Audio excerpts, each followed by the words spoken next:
Keston was a calm, gentle man, but his marriage was anything but peaceful. His wife constantly disrespected him, nagging endlessly and turning their home into a place of tension and fear. Many nights, Keston chose to sleep in his car rather than walk into what felt like a boxing ring he was never prepared for. Everyone in the neighborhood knew. His wife humiliated him both publicly and privately, and Keston was rarely seen happy. The only time he smiled was when he spent time with his friends or watched basketball, his favorite sport. Despite everything, Keston never spoke badly about his wife. Still, people could see the pain he carried. After 5 long years, he finally filed for divorce. His friends were relieved, not because they hated his wife, but because they wanted to see Keston genuinely happy again.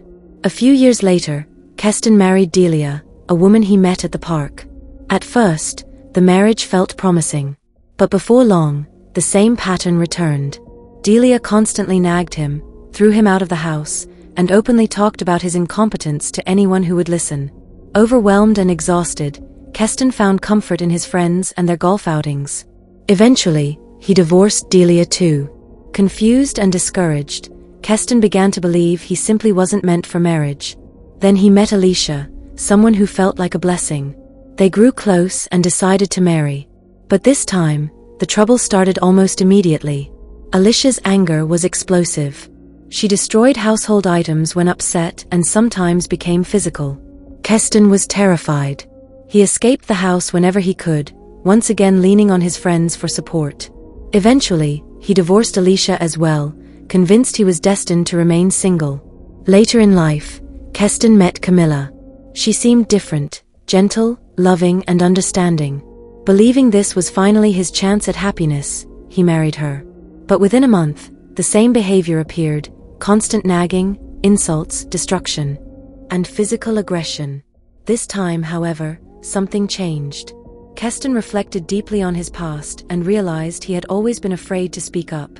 As a child, he watched his mother bully his father, and he unknowingly carried that trauma into his own relationships.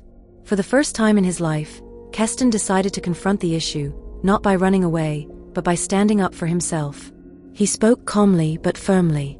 He set boundaries. He refused to accept disrespect. And slowly, things changed. Camilla stopped the constant nagging. They began to understand each other better, communicate honestly, and build a healthier relationship. The marriage survived, not because she was perfect, but because Keston finally found his voice. Moral of the story: 1. You teach people how to treat you by what you tolerate. 2.